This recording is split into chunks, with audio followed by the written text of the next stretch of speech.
campaign, then candidate Joe Biden promised to unify America and restore the American economy. But since being sworn in, he's spent his time doing things like this, canceling the Keystone Pipeline, rolling back border security, and telling the military to stand down in order to combat what they describe as extremism. Are these policies a preview of what's to come? Autry Pruitt is the CEO of A New Journey PAC and joins us now live on the program. Autry, thanks so much for coming on this morning. Thank you for having me on board. Absolutely. All right, let's get right to it. These executive orders on the Keystone Pipeline, ending construction of the border wall, examining members of the U.S. military, speaks to the Biden administration. What's become very clear is that Joe Biden cares more about what those in Hollywood and in legacy media think of him than he does about actual American people. You get rid of jobs, you stand down the military. For what reason? Something to do with the environment, which you cannot explain, and supposedly extremism in the military. The only extremism that exists right now in the U.S. military is that of the progressive left. They even did it with our National Guard, shoving our National Guard in parking lots because they didn't want to be near them. They didn't want to see them. They didn't use the National Guard when it was time to use the National Guard before. They wanted to go against that with BLM riots. So they only want to use the military as a prop. And that's when the military becomes dangerous, because then you elevate leaders who want to use the military just to further a particular cause or issue, not for the defense of our national borders and security. There's been some criticism, even coming from the New York Times, which could be surprising to some, that Joe Biden is taking such swift executive action, and so much of it as well, right? Signing off on so many executive orders makes you wonder if this could become somewhat of a habit during the Joe Biden presidency. I know during President Trump's administration, he made himself very available to the press where they could ask questions, maybe get a good idea of what direction his head was at and where he might want to lead for future legislation.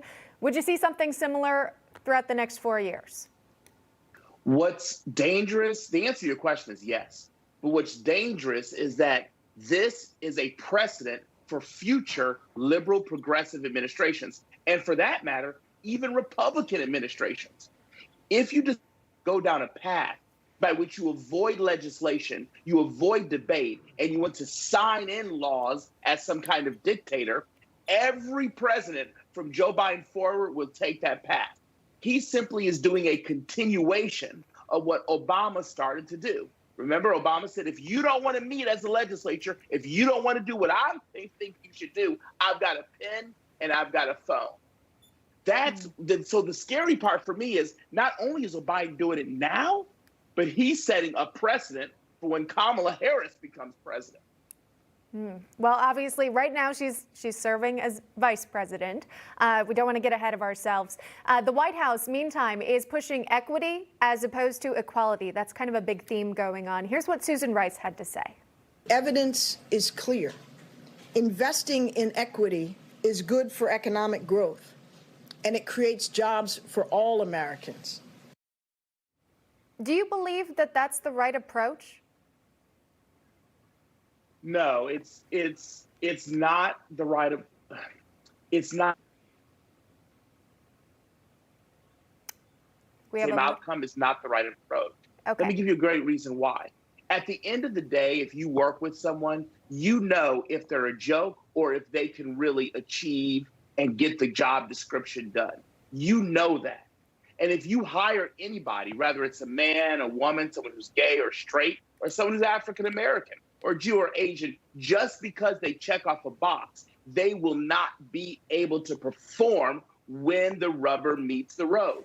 And at the end of the day, that's what's going to happen. And so you're going to have more stratification, more segregation within corporate America, within universities. And in fact, even now within universities, you're seeing this problem where universities are admitting people based on the melanin in their skin or other immutable characteristics. And guess what? Those students are having a hard time performing with those who are admitted on merit.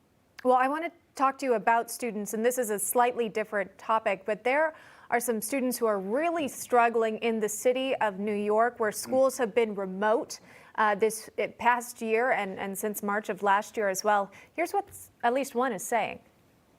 I feel like we were giving up on it. I feel like they gave up on us. I feel like they just kind of looked at the public school kids and was like, you know what? They're not really that important. And right now I have friends who have not been able to apply to college because there's no leadership. You know, they don't have the guidance counselors helping them. They don't have the teachers helping them. They don't have recommendations. They don't have this, they don't have that. Giving up on the public school kids, not having people looking out for them.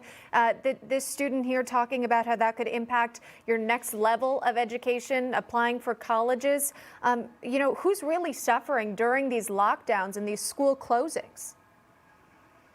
The people really suffering are those in middle America, those that are middle class and lower class. Those are the individuals that are really suffering.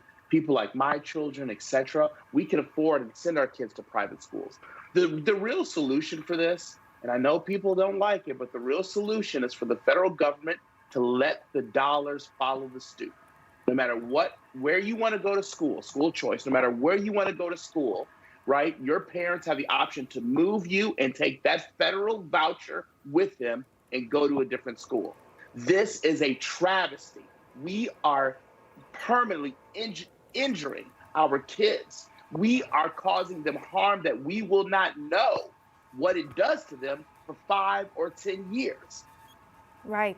Absolutely. I've heard, like I said, in our previous segment when we spoke to a mother, the fact that her kids have even stopped trying to attempt to learn virtually because it's so difficult and challenging. And you think of the years lost, and then, of course, the mental health as well. So many topics. Clearly, some parents are searching out other options where their students can learn in person. As you say, it's those who are able to afford it. So a luxury, and you think about the students who aren't able to. Autry Pruitt, it's really great speaking with you, and we do so appreciate you coming on the program. Take care. Thanks so much. Thank you.